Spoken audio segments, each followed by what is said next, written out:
Maria van Angola, free black colonist.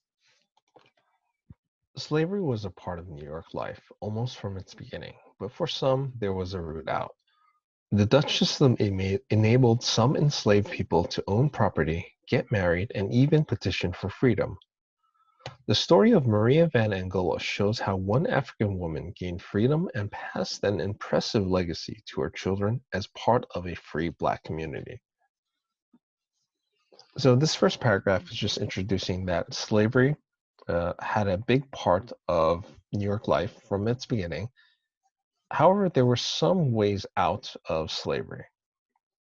And Maria van Angola is introduced here as a woman of such example.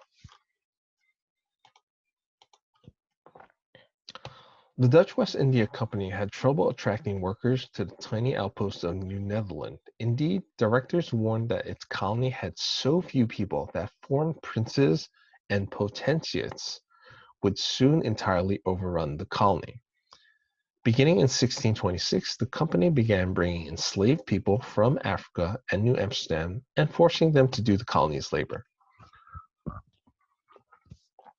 So the Dutch West India Company, this was a company from the Netherlands, and they created an outpost called New Netherland, named after their own country. This outpost would later grow into a colony, and the capital of this outpost is called New Amsterdam because in the Netherlands, their capital is called New Amsterdam. Their capital is called Amsterdam, so they named it New Amsterdam. So the colony of New Netherland and their capital, New Amsterdam. And here they had run into a problem where they were attracting so few workers. There weren't enough workers here. So their solution was to bring enslaved people, slaves from Africa, to New Amsterdam so they could do the colony's labor. By 1650, about a quarter of the people in New Amsterdam were enslaved. The Dutch West India Company forced most of them to work building Fort Amsterdam at the lower end of Manhattan and building a wall protecting the north side of town. They also had enslaved people build a road leading to the new settlement of Harlem, while others worked on company-owned farms or boweries. So this paragraph shows us just how many slaves were here. About a quarter or 25% of the people in New Amsterdam were slaves. And they were doing the work.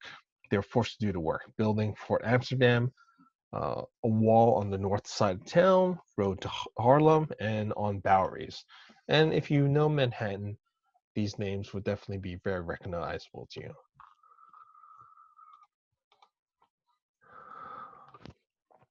Since the Dutch customarily call people by their places of origin, we can tell where most of the first generation of enslaved people in New Netherland came from.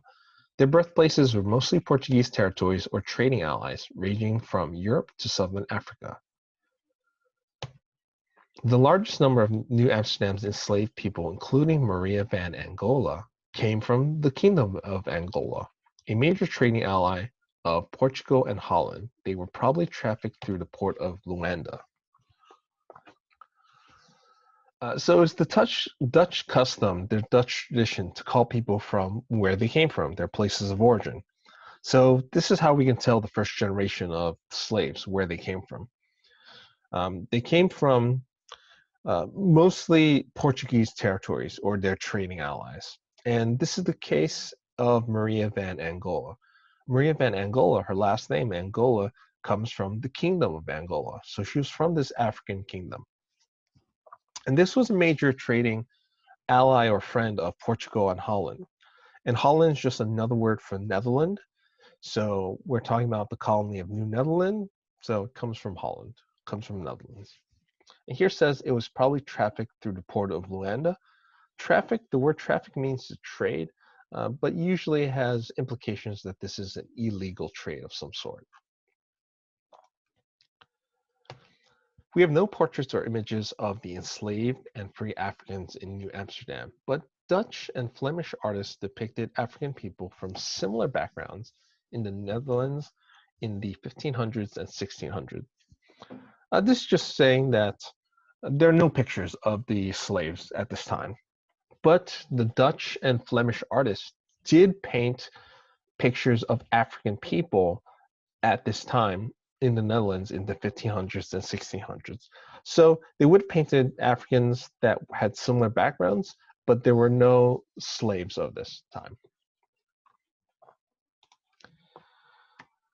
Maria van Angola's name suggests that she was born in the Kingdom of Angola and came to New Amsterdam on the first shipload of enslaved people in 1626.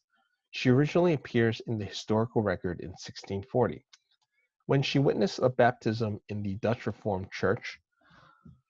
2 years later, she had a son named Dominicus baptized there. So again, here it suggests that she was from the Kingdom of Angola, amongst the first shipload that came over. But the most important part here is that she originally appears in the historical record in 1640. What that means, the historical record, it just means some recording of your name, some official recording that you were in a particular place or you had participated in something particular. So this historical record shown that you were there. There was proof that you were here or there or doing something. So in 1640, she appears on the record as she witnessed a baptism in the Dutch Reformed Church. So she was baptized at this church. So she got an official record that she was baptized into this church. For those of you that don't know, a baptism is a blessing from the Christian faith it's considered a kind of an induction. You become a membership into that church, into that religion. So baptism is an important deal, and it is recorded down. And 2 years later, when she had a son, the son was also baptized there. So the son also got an official record down.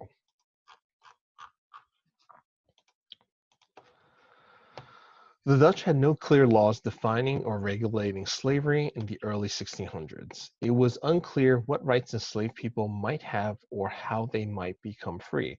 In this ambiguous situation, Maria van Angola and others used several strategies to secure rights and freedoms for themselves and their families, including legal action, church membership, and control of land. So the system of slavery wasn't well defined under the Dutch laws at the time. They didn't clearly say what a slave could do, what they couldn't do, what rights they had or did not have. Because this was ambiguous, or another word for unclear, people like Maria van Angola tried to use this situation to their advantage to try to get rights and gain freedom for themselves. And it highlights the ways that they did it was through legal action, so through the law, through the courts, through church membership, and through control or owning land.